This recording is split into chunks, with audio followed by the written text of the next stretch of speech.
أنفسنا ومن سيئات أعمالنا من يهده الله فلا مضل له ومن يضلله فلا هادي له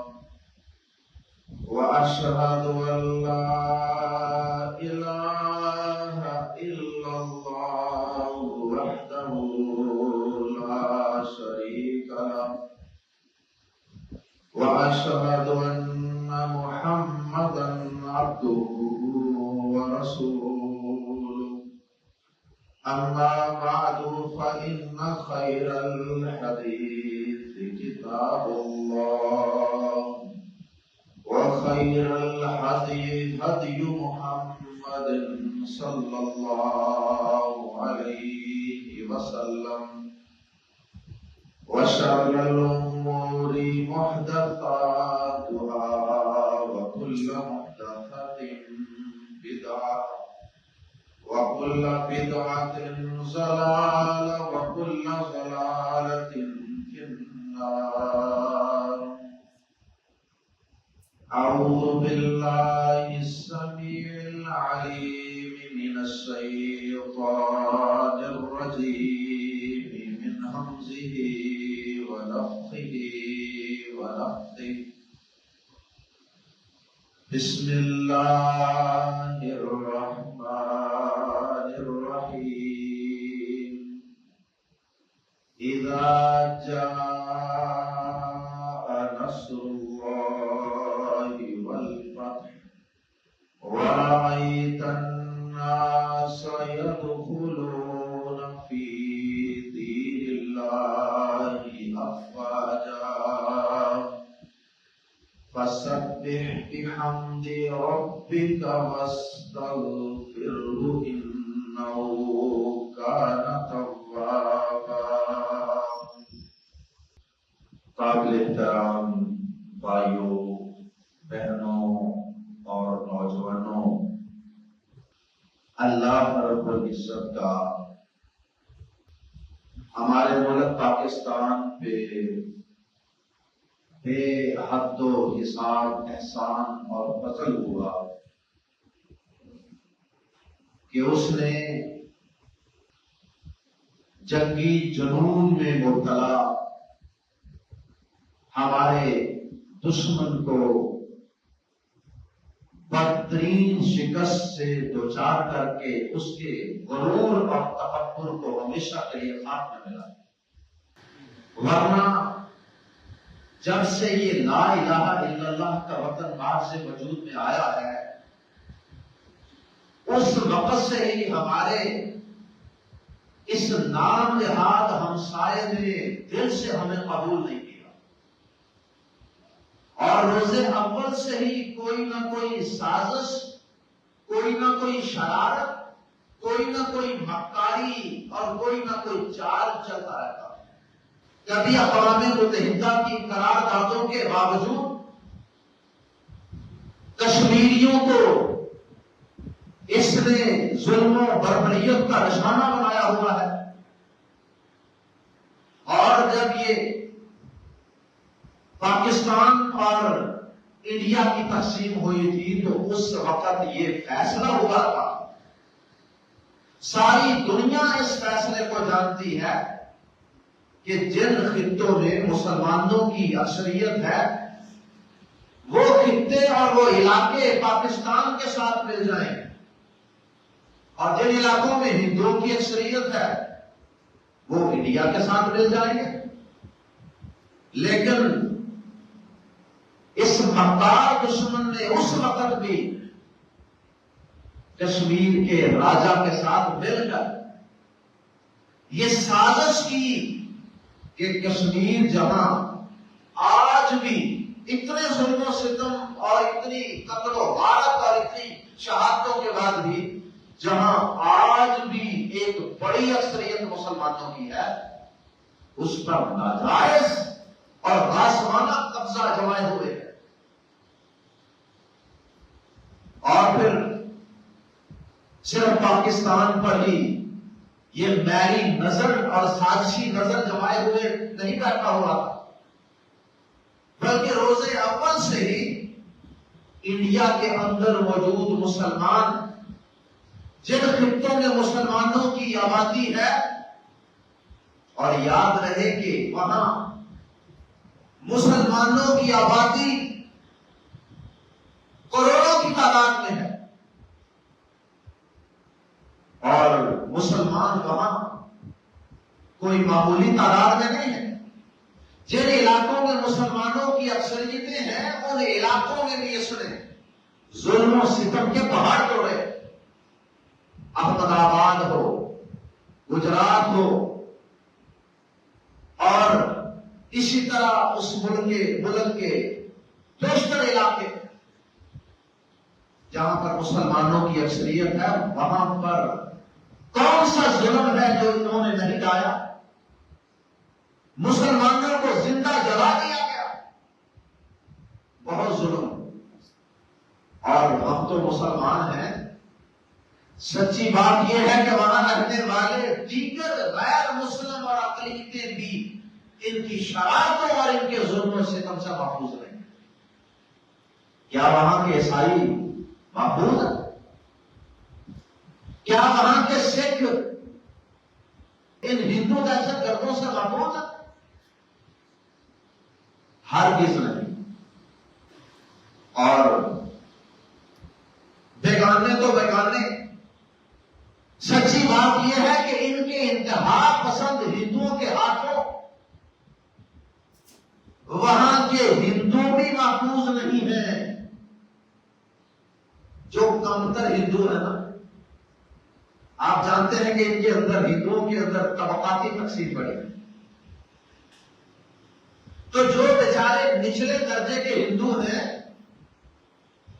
ان کی بھی وہاں جان، مال، عزت، آبرو کچھ بھی محفوظ نہیں۔ اور دنیا کی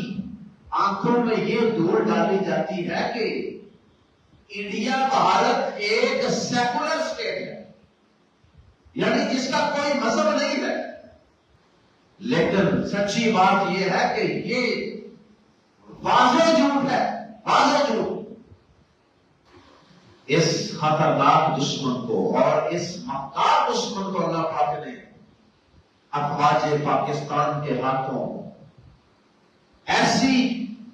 ان کی چھپراہ کروائی ہے اور ایسی دھول چٹوائی ہے کہ انشاءاللہ ان کی آئندہ آنے والی نسلیں بھی یاد ہے۔ آپ پچھلے دنوں جو تازہ ترین اس کی سازش ہوئی اور جو تازہ ترین اس میں چال چلی، وہ یہ تھی کہ اگلے الیکشن کی تیاری کے لیے اور ہندوؤں کی حمایت حاصل کرنے کے لیے، کیونکہ وہاں جو پاکستان کو زیادہ گالیاں دے، جو پاکستان کا زیادہ بڑا دشمن ہو، اسے عوام زیادہ پسند کرتے ہیں، وہ زیادہ پاپولر ہوتا ہے، اس کو ووٹ زیادہ ملتے ہیں۔ اسی سازش کو پورا کرنے کے لیے اور اسی الیکشن کے اندر حمایت کو حاصل کرنے کے لیے اور پاکستان کو پوری دنیا میں بدنام کرنے کے لیے، ایک تیر سے وہ کئی شکار کر رہے تھے۔ انہوں نے پہلگام کے علاقہ میں مقبوضہ کشمیر کے ایک سیاحتی مقام پر ایک ڈرامہ رچایا اور سیر و سیاحت کے لیے آنے والے سیولینز کو قتل کروا دیا۔ اب اللہ بہتر جانتا ہے وہ کس نے کروایا، کس نے کیا، اس لیے کہ مجاہدین تو سول لوگوں پر ہتھیار نہیں اٹھایا کرتے۔ اور پاکستان میں بھی دیکھ لیں، الحمدللہ جواب کے اندر بھی ان کی عوامی جگہوں کو نشانہ نہیں بنایا، ان کے اسکول کالجز کو، ان کی عبادت گاہوں کو نشانہ نہیں بنایا، بلکہ ان کے صرف فوجی اڈوں، ان کے ایئر بیسز صرف ان کا نشانہ بنایا۔ الحمدللہ اللہ پاک نے اسلام کو اور اہل اسلام کو اللہ پاک نے یہ شعور عطا کیا ہے۔ اس میں اللہ پاک نے اسلام میں یہ شعور رکھ دیا ہے، یہ تعلیمات ہے اسلام کی کہ جنگ کے اندر عورتوں کو قتل نہیں کرنا، بچوں کو قتل نہیں کرنا، مزدور جو لیبر کے طور پہ بیچارے آئے ہوئے ہیں کام کر رہے ہیں ان کو قتل نہیں کرنا، صرف ان لوگوں سے لڑنا ہے جو تم سے لڑتے ہیں۔ الحمدللہ یہ ہمارے مجاہدین کی بھی تربیت ہے، یہ ہمارے فوجیوں کی بھی تربیت، یہ ہمارے سب مسلمانوں کی تربیت۔ بہرحال ایک ڈرامہ وہاں رچایا، اور یہ ڈرامہ کوئی پہلا ڈرامہ نہیں، اس سے پہلے بھی کئی دفعہ کئی ڈرامے رچائے جا چکے ہیں، اور پھر ان ڈراموں کی بنیاد پہ پوری دنیا کے اندر ان کا میڈیا جو بڑا چلاک اور مکار ہے وہ ایسا پروپیگنڈا کرتا ہے، ایسا پروپیگنڈا، ایسی ان کی پروپیگنڈے کی مشینیں چلتی ہیں کہ وہ اپنے بڑے آقاؤں کو، امریکہ کو اور دیگر ممالک کو اور IMF کو اور سب مالیاتی اداروں کو پاکستان کے خلاف ان کا ذہن بناتے ہیں، اور انہیں کہتے ہیں کہ دیکھو تم جس پاکستان کو گرے لسٹ سے نکال رہے ہو، بلیک لسٹ میں نہیں ڈال رہے ہو، یہ پاکستان تو تم سے قرضے لے کر دہشت گردی پھیلاتا ہے، یہ قرضے لوگوں کو روزگار دینے کے لیے استعمال نہیں ہو رہے، یہ تو دہشت گردی کے لیے استعمال ہو رہے ہیں۔ یہ بیانیہ ہمارا یہ مکار دشمن پوری دنیا کے سامنے رکھتا ہے، اور اس دفعہ تو خیر ان کے جھوٹے اور مکار میڈیا کی بھی بہت سی باتیں لوگوں کے سامنے اللہ پاک نے کھول دی، اور ایسے ایسے وہ جھوٹ بولے کہ اللہ پاک نے ساری جھوٹی باتوں کو ننگا کر دیا، اور پھر پوری دنیا کے اندر ان کا تبصرہ اور مذاق بھی اڑایا گیا آپ کے میڈیا کا۔ مثلا لاہور کی بندرگاہ پر قبضہ کر، لاہور میں بندرگاہ پہنچی ہے تو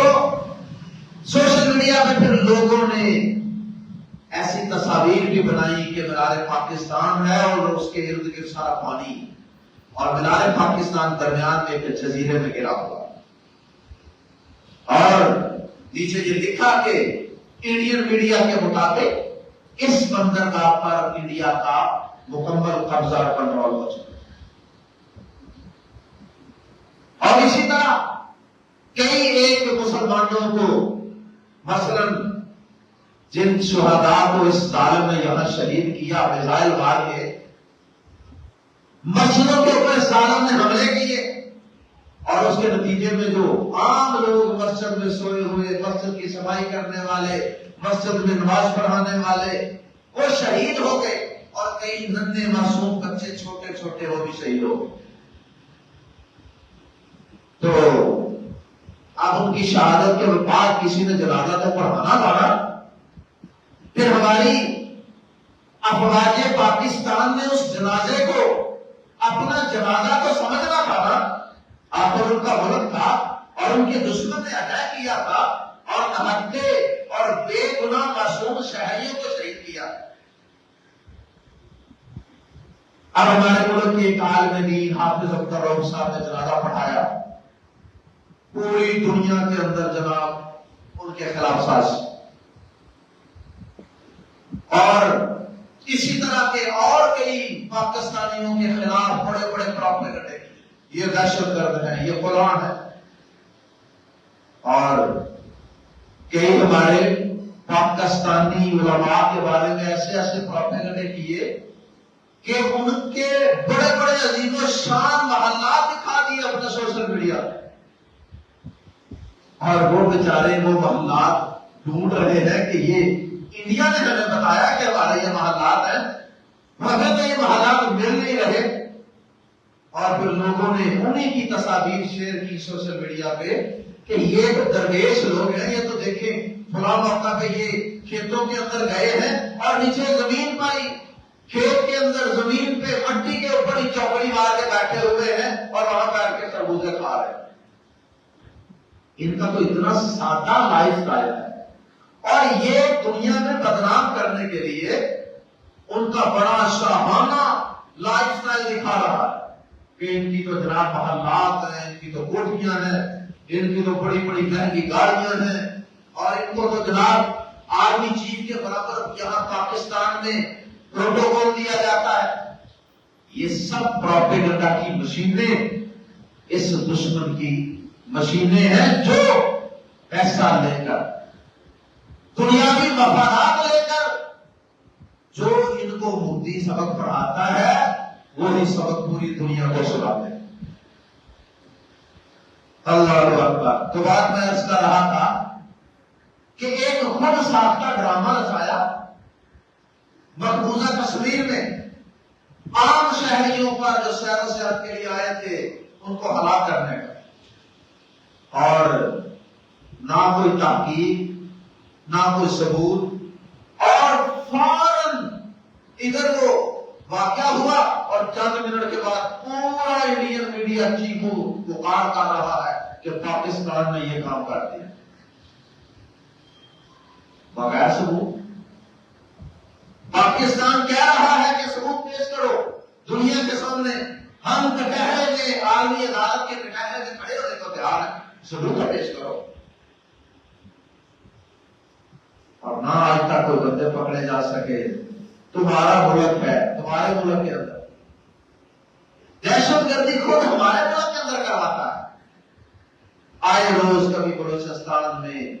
کبھی صوبہ سرحد میں، کبھی پنجاب میں، کبھی مسجدوں میں، کبھی امام بارگاہوں میں، کبھی شیعہ سنی لڑائی کو ہوا دیتا ہے مسلمانوں کے اندر لڑائی اور خانہ جنگی شروع کروانے کے لیے، اور کبھی لوگوں کو فوج کے خلاف کھڑا کرتا ہے اور باقاعدہ فنڈنگ کرتا ہے۔ ابھی پچھلے دنوں، ابھی زیادہ دیر نہیں ہوئی کہ ہماری جعفر ایکسپریس کو دہشت گردوں نے یرغمال بنا لیا تھا کہ نہیں، اور وہ سارے دہشت گرد الحمدللہ ہمارے بہادر نوجوانوں نے وہ سارے دہشت گرد مارے اور ان کی ڈیڈ باڈی زمین پہ بکھری ہوئی دکھائی گئی۔ ان کو تو یہ جو ڈرامہ رچاتے ہیں ان کو بعد میں وہ قتل کرنے والے لوگ بھی نہیں ملتے، کہتے ہیں جنگلوں میں چھپ گئے۔ اور ان کا ایک انڈین میڈیا دکھا رہا تھا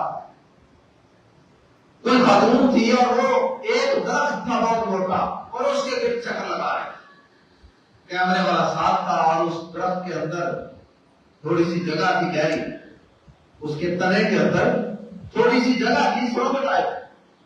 اور اس کے گرد کیمرہ بار بار کے کہہ رہی تھی کہ یہ دیکھیں جی یہاں کشمیر کے اندر یہ دہشت گردی کے واقعات ہوتے ہیں، دہشت گردی کے واقعات کرنے کے بعد ان کے مجاہدین اس طرح کی جگہوں میں چھپ جاتے ہیں، ایک درخت کے اندر چھپ جاتے ہیں، یعنی ایسے ایسے ملحقہ خیز قسم کے بہتان لگاتے ہیں کہ انسان کی ہنسی نکل جاتی ہے۔ بہرحال اب اس خود ساختہ واقعات کے بعد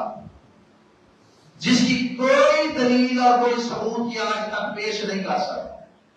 اس کے بعد خود ہی وکیل، خود ہی مدعی، خود ہی جج اور خود ہی جج بن کے پاکستان کو سزا سنا دی۔ کیا سزا؟ کہ جناب سندھ طاس معاہدہ ختم، پانی سارے کا سارا ہمارا آتا ہے کشمیر سے۔ اس لیے تو قائد اعظم محمد علی جناح نے کہا تھا کہ یہ کشمیر پاکستان کی شہرت ہے، یہ شہرت ہے پاکستان کی، پاکستان کی زراعت اور ایگریکلچر کے لیے جس کا 65% حصہ زراعت پر مشتمل ہے۔ اگر یہ کشمیر ہمارے پاس نہ رہا اور اس میں اس درندے ظالم دشمن کا قبضہ اور کنٹرول رہا تو یہ ہمارا پانی بند کر دے گا، اور وہی ہوا۔ پھر داس وحدے کو کل عدم کرنے کا اعلان کر دیا. اور وعدہ یہ تھا کہ یہ جو دریا آتے ہیں وہاں سے ان کے پانی کی تقسیم کے حوالے سے وہ وعدہ اور اس وعدے کو خود ہی ختم کرنے کا اعلان کر. اور پھر مزید ابھی بھی دال نہیں کری. جب اس نے دیکھا کہ ابھی بھی دنیا کے اندر میرا میڈیا چیخو پکار کر رہا ہے, ابھی کو بات مان نہیں رہی, تو پھر اس مکار دشمن نے کیا کیا؟ پھر اس نے جناب میزائل ڈالے ہماری مسجدوں پر اور یہ کہا کہ ہم نے دہشت گردوں کے ٹھکانوں پر حملے کیے. اور وہاں سے نہ کوئی راکٹ نکلا, نہ کوئی میزائل نکلا, نہ کوئی ٹینک نکلا, نہ کوئی بارود نکلا, اور نہ تو وہاں سے پسٹل نکلا, نہ تو وہاں سے گولی نکلی. وہاں سے صرف چند لوگ جو مسجد میں سوئے ہوئے تھے ان کی ڈیڈ باڈیاں نکلی اور وہ شہید ہو گئے, اللہ کو پیارے ہو گئے. اور پھر ان کو پاکستانی پرچم میں لپیٹ کر بڑی عزت کے ساتھ, بڑے احترام کے ساتھ, بڑے پروٹوکول کے ساتھ سب پاکستانیوں نے ان کا جنازہ پڑھ کے اور جنازے کے بعد ان کو دفنایا. تو اب اس ہمارے ازلی دشمن کو اس بات میں بھی تکلیف ہوئی کہ دیکھو جی یہ دہشت گرد مارے گئے ہیں اور ان کو پاکستانی پرچم میں لپٹا گیا. اچھا بھائی تم ادھر سے بیٹھ کے کسی مسجد پر, کسی مدرسے پر میزائل مارو اور اس کے بعد وہاں جو شہید ہو جائیں اور جو وہاں 10-10, 12-12 سال کے بچے معصوم شہید ہو جائیں, ان کو پاکستانی پرچم میں لپیٹ کر دفنانا جرم ہے اور تم کہتے ہو کہ وہ دہشت گرد ہے. شرم آنی چاہیے کہ ایسے بے گناہ شہریوں کو دہشت گرد کہنے کے. خیر اس کے بعد یہاں پر بہت سے لوگوں نے ہمارے پاکستان کے اندر بھی, میں پچھلے خطبات جمعہ یہ گزارشات آپ کے سامنے پیش کرتا رہا کہ بہت سے لوگوں نے ہماری پاک فوج کے خلاف پورا ایک پروپیگنڈے کا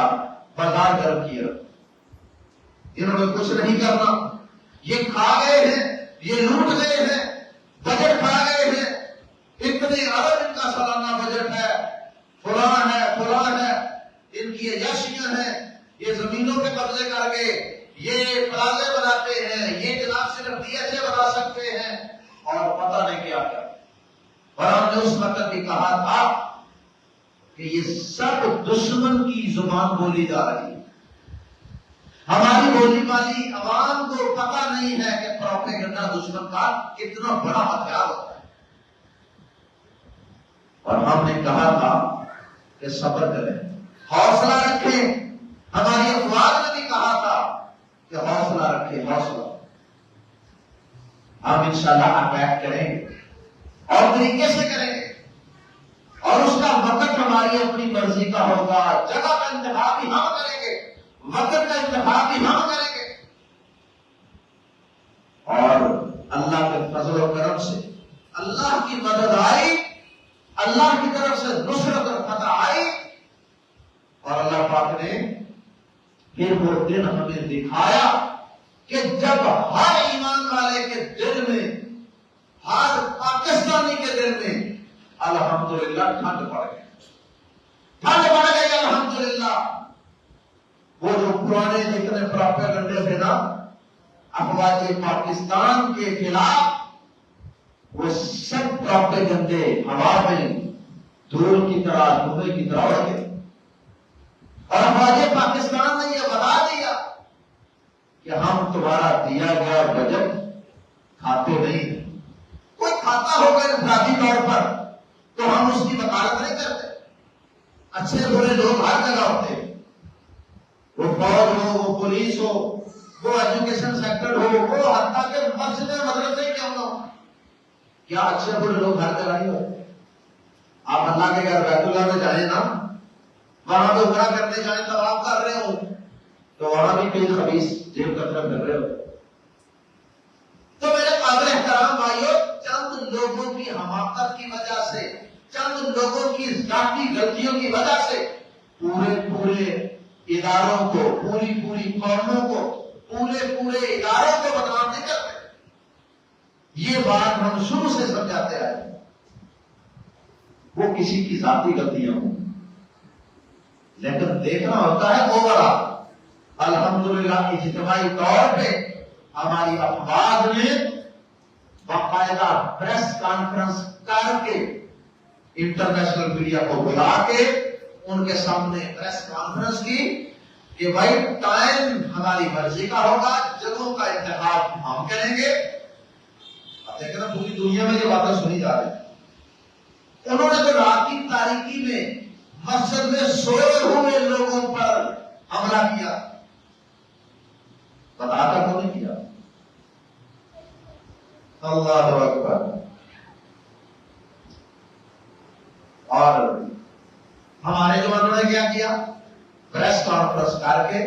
سب لوگوں کو، انڈیا کیا، پاکستان کیا، امریکہ کیا، بی بی سی کیا، ساری دنیا کا میڈیا، مین میڈیا سارا پریس کانفرنس کی، بتایا کہ بھائی ہم کرنے لگے۔ اور اللہ کے فضل و کرم سے اس وقت ساری پلاننگ ہو چکی تھی، جبکہ صرف جذبات سے نہیں، جنگوں کے اندر حکمت عملی بڑی اہم چیز ہوا کرتی ہے۔ اور میں نے پچھلے جمعہ میں بھی کہا تھا کہ جن کو ایک گولی پسٹل میں ڈالنی نہیں آتی، وہ یہ کہہ رہے تھے کہ جناب حملہ کرو، مارتے کیوں نہیں، پکڑتے کیوں نہیں، گراتے کیوں نہیں؟ تو ہم نے اس وقت کہا تھا کہ کیا تمہاری انسٹرکشن پر اور تمہارے آرڈر پر افواج پاکستان ان پہ حملہ کرے؟ بھائی ان کی اپنی پلاننگ ہوتی، وہ ساری باتوں کو سمجھتے ہیں، کب، کیا، کیوں، کتنا، یہ سارا کچھ ان کو ہے۔ اعتبار بھی کوئی چیز ہو، انسان کو اعتبار رکھنا چاہیے۔ بہرحال میرے قابل احترام بھائیوں، ہم سے کتنے گنا زیادہ بجٹ رکھنے والی فوج، تعداد میں ہم سے زیادہ فوج رکھنے والا ملک، وسائل ان کے پاس زیادہ، معیشت ان کی زیادہ مضبوط ہے، آبادی ان کی ہم سے زیادہ ہے، اور پوری دنیا میں مسلمان بھی اور دیگر لوگ بھی یہ سمجھتے تھے کہ آئی ٹی کے اندر جناب انڈیا ہم سے بہت ہی آگے ہے۔ لیکن اللہ کے فضل و کرم سے آپ کے بیٹوں نے، آپ کے بھائیوں جوانوں نے، پاک فضائیہ کے نوجوانوں نے یہ ثابت کر دیا کہ اللہ کے فضل و کرم سے وسائل ان کے پاس زیادہ ہونے کے باوجود، فوج کی تعداد ان کے پاس زیادہ ہونے کے باوجود، اور آئی ٹی کے اندر زیادہ ایکسپرٹ ہونے کے باوجود، اللہ کی مدد کے بل بوتے پر اور شہادت کی موت کے جذبے کی وجہ سے اللہ کے فضل و کرم سے آپ کی فوج صرف ٹینکوں کے اندر، میزائلوں کے اندر، جہازوں کے اندر ہی ان پر غالب نہیں آئی، بلکہ آئی ٹی کے میدان کے اندر بھی آپ کے ان دلیروں نے اللہ کے فضل و کرم سے ان کی ہر چیز کو جم کر کے رکھ دیا۔ کہاں گئی ان کی آئی ٹی؟ کہاں گئی ان کے پیچھے فرانس کی مدد؟ وہ رافیل فیل ہو گئے اللہ کی قسم، اور اللہ پاک نے ایسی بےعزتی کی، ایسی اللہ پاک نے پوری دنیا کے اندر ایسی ان کی توہین اور ایسی بےعزتی ہوئی ہے کہ شاید آج تک ان کی ایسی بےعزتی نہ ہوئی۔ میرے قابل احترام بھائیوں، سورۃ النصر کی ابتدا میں آپ کے سامنے تلاوت کرنے کی سعادت حاصل کی۔ اس سورہ مبارکہ میں اللہ پاک نے اپنے پیارے نبی جناب محمد رسول اللہ صلی اللہ علیہ وسلم کو مخاطب کرتے ہوئے فرمایا ہے، بسم اللہ الرحمن الرحیم، اذا جاء نصر اللہ والفتح، جب آ گئی اللہ کی مدد اور اس کی فتح، جب اللہ کی طرف سے مدد آ گئی، فتح آ گئی. وَرَأَيْتَ النَّاسَ، اور تو نے دیکھ لیا کہ وَرَأَيْتَ النَّاسَ يَدْخُلُونَ فِي دِينِ اللَّهِ أَفْوَاجًا، اور تم نے دیکھ لیا کہ لوگ اس مدد کے آنے پر، فتح اور کامیابی ملنے کے بعد جوق در جوق اللہ کے دین میں داخل ہو. اور اس کے بعد اللہ پاک نے فرمایا فَسَبِّحْ بِحَمْدِ رَبِّكَ وَاسْتَغْفِرْهُ، بس تمہارا اب یہ فرض بنتا ہے کہ اللہ کی تسبیح اور اس کی پاکی بیان کرو، اس کی حمد و ثنا کے ترانے بلند کرو، وَاسْتَغْفِرْهُ، اور اس سے اپنی کمیوں کوتاہیوں کی معافی ہو. میرے قابل احترام بھائیو، ہمارا یہ یقین ہے کہ اللہ پاک نے جو افواج پاکستان کو، ملک پاکستان کو، عوام پاکستان کو جو اللہ پاک نے نصرت اور مدد عطا فرمائی ہے، یہ جو اللہ نے کامیابی عطا فرمائی ہے، یہ صرف اور صرف اس کی مدد سے ہی ممکن. ورنہ دنیا کے کیلکولیٹر اور کیلکولیشنیں ساری کی ساری فیل ہو گئی ہیں کہ کوئی جوڑ نہیں بنتا، کوئی ریشو نہیں بنتی. اسرائیل کے ڈرون بھی ناکام، فرانس کے رافیل بھی فیل ہو گئے، اور ان کی اپنا ان کا اسلحہ اور ان کی ساری جنگی تیاریاں بھی وہ ساری کی ساری وہ راہ کی طرح اڑ گئی. یہ یقیناً اللہ کی مدد کے بغیر ممکن نہیں. ایسے حالات کے اندر میرے قابل احترام بھائیوں، اس سورہ مبارکہ کی روشنی میں اور پیارے نبی جناب محمد رسول اللہ صلی اللہ علیہ وسلم کی سیرت کی روشنی میں ہمارا یہ فرض بنتا ہے کہ سب سے پہلے تو ہم یہ سمجھیں اذا جاء نصر اللہ والفتح، کہ سب سے پہلے ہم یہ سمجھیں کہ جنگیں اللہ کی نصرت مدد کے بغیر جیتی نہیں جا سکتی. اللہ کی مدد ساتھ شامل ہو تو جنگیں جیتی جا سکتی. اور دوسری بات یہ سمجھ آئی کہ جب اللہ تعالیٰ مسلمانوں کو فتوحات عطا فرماتا ہے تو اس کے بعد پھر بہت سے کمزور لوگ جو اپنے سرداروں کی وجہ سے، اپنے چودھریوں کی وجہ سے، اپنی حکومتوں کی وجہ سے، اپنے وڈیروں کی وجہ سے وہ ڈرتے ہوئے اسلام قبول نہیں کرتے ہوتے. جیسے بہت سے ہندو اس وقت اسلام قبول کرنا چاہتے ہیں، لیکن وہ وہاں کے ہندو انتہا پسند دہشت گردوں اور غنڈوں کے ڈر سے اسلام قبول نہیں کر سکتے. تو جب اللہ پاک مسلمانوں کو فتوحات عطا فرماتا ہے تو پھر ایسے لوگوں کے لیے رستے ہموار ہو جاتے ہیں، ایسے لوگوں کے لیے رستے کھل جاتے ہیں، ان کو آزادیاں مل جاتی ہیں اسلام قبول کرنے. تو اللہ کے فضل و کرم سے جب انشاءاللہ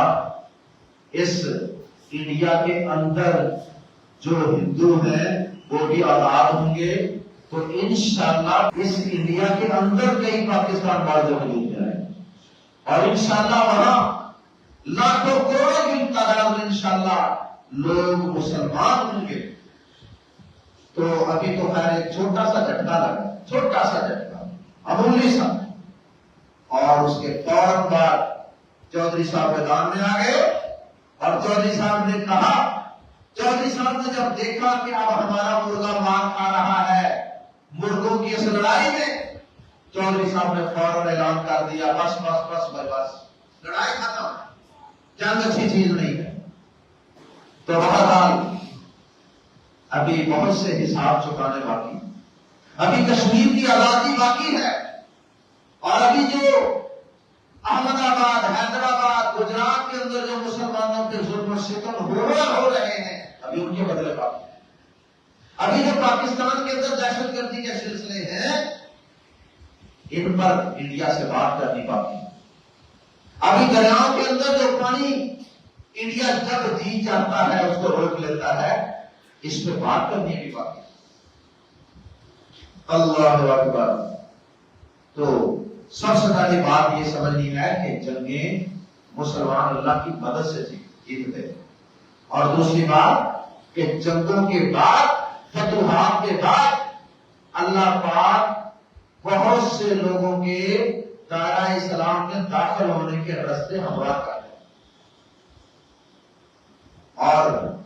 تیسرے نمبر پہ یہ بات سمجھنے والی ہے کہ اللہ تعالیٰ کی طرف سے ملنے والی نصرت اور مدد کے بعد مسلمانوں کو کیا کرنا چاہیے؟ مسلمانوں کو ہوائی فائرنگ اور چھڑیاں، پٹاخے اور آتش بازی اور ڈھول ڈمکے ناچ گانے کرنے کی بجائے کیا کرنا چاہیے؟ اللہ کی تسبیح کرنی چاہیے، اللہ کے گھروں کو بات کرنا چاہیے، اللہ کے سامنے سجدہ ریز ہونا چاہیے، سجدہ شکر بجا لانا چاہیے اور نماز شکر ادا کرنی چاہیے۔ پیارے نبی صلی اللہ علیہ وسلم نے جب مکہ فتح فرمایا تھا نا، اور آپ کے ہاتھ میں چھڑی تھی اور آپ اس کے ساتھ کتوں کو گرا رہے تھے، جاء الحق وزهق الباطل، حق آ گیا باطل مٹ گیا، تو اس کے بعد آپ نے 8 رکعت نماز شکرانے کے طور پہ بیت اللہ میں ادا کی۔ اور جب آپ مکہ مکرمہ میں فاتحانہ شان سے داخل ہو رہے تھے تو آپ کا سر مبارک عاجزی اور انکساری کے ساتھ اونٹنی کی کوہان کے ساتھ لگ رہا ہے۔ عاجزی انکساری کا مظاہرہ بھی ہم نے کرنا ہے، کیونکہ بھوم بھام اور اکڑ اور تکبر یہ اللہ کو پسند ہے۔ ہم کچھ نہیں ہیں، ہماری افراد کچھ نہیں ہے۔ وَمَن نَصْرُ اللَّهِ مِنْ عِنْدِ اللَّهِ، مدد ساری کی ساری اللہ کی طرف سے، ہم اس کے شکر گزار ہیں اور ہمیں اللہ کا شکر بھی ادا کرنا ہے، نمازیں بھی پڑھنی ہے، سجدہ شکر بھی ادا کرنا ہے۔ اور اللہ کے نبی صلی اللہ علیہ وسلم کا فرمان بھی ہے کہ مَا تَوَاضَعَ أَحَدٌ لِلَّهِ إِلَّا رَفَعَهُ اللَّهُ، جو اللہ کی خاطر عاجزی اختیار کرتا ہے، عاجز جھک جاتا ہے، عاجزی، بھائی ہم کچھ نہیں، یہ اللہ کی مدد تھی، یہ اللہ کا فضل تھا، تو اللہ تعالیٰ اس شخص کو اور بلند کر دے۔ اور پھر اللہ پاک نے قرآن مجید کے اندر یہ بھی فرمایا شکر ادا کرنے کے حوالے سے، لَئِن شَكَرْتُمْ لَأَزِيدَنَّكُمْ، اگر تم شکر ادا کرو کہ ہم تمہیں اور نوازیں۔ آج ہماری حکومت کی طرف سے یوم جمعہ کو یوم تشکر کے طور پہ منایا جا رہا ہے، یہ بہت مستحسن عمل ہے کہ ساری قوم آج اللہ تعالیٰ کا شکر ادا کرے کہ اللہ تیرا شکر ہے کہ تو نے ہم کمزوروں کی لاج رکھی، یا اللہ تو نے ہماری عزت رکھ لی۔ اور صرف پاکستان ہی خوش نہیں ہے، اللہ کی قسم پوری دنیا کے مسلمان آپ کو ملنے والی فتح اور کامیابی پر خوش ہیں۔ پیارے نبی صلی اللہ علیہ وسلم اس موقع پر آپ نے یہ دعا بھی پڑھی تھی نا، لا الہ الا اللہ، اور یہ صفا اور مروہ پر کھڑے ہو کر بھی یہ دعا پڑھی جاتی ہے عمرے کے دوران، لا الہ الا اللہ وحدہ، کوئی معبود نہیں مگر وہ اللہ، اکیلا اللہ معبود، اللہ کے علاوہ کوئی عبادت کے لائق نہیں، وحدہ وہ اکیلا ہے، صادق وعدہ، جس نے اپنا وعدہ سچا کر دکھایا، جس نے اپنا وعدہ سچا کر دکھایا، وَنَصَرَ عَبْدَهُ، اور اس نے اپنے بندے کی مدد کرا، وَهَزَمَ الْأَحْزَابَ وَحْدَهُ، اور اس نے سارے لشکروں کو، ان کے پیچھے کتنے ملک ہیں، وَهَزَمَ الْأَحْزَابَ وَحْدَهُ، اور اس نے اکیلے نے تمام لشکروں کو، تمام ملکوں کو اس اکیلے نے شکست عطا کی، اس اکیلے نے شکست دی۔ ہمارا یہ یقین ہے، یہ ایمان ہے کہ اس شکست کے پیچھے ہمارے رب کی نصرت اور غیر کی مدد۔ اللہ اکبر۔ اور آخری بات اس سورہ مبارکہ میں اللہ پاک نے یہ فرمائی ہے، وَاسْتَغْفِرْهُ، اللہ پاک سے اپنے گناہوں کی بخشش بھی مانگنی ہے۔ آپ کو اتنے حاجی نمازی نہیں ہے، کوئی بڑے دیکھ بھال سا نہیں ہے، ہمارا ایمان اس لیول کا نہیں ہے، ہماری کمزوریوں کے باوجود اللہ پاک نے ہماری مدد کی۔ تو ہمیں اپنی کمیوں کوتاہیوں پہ نظر رکھنی ہے اور اللہ پاک سے معافیاں بھی مانگنی ہے۔ اللہ ہمیں معاف کر دے ہماری کمیاں کوتاہیاں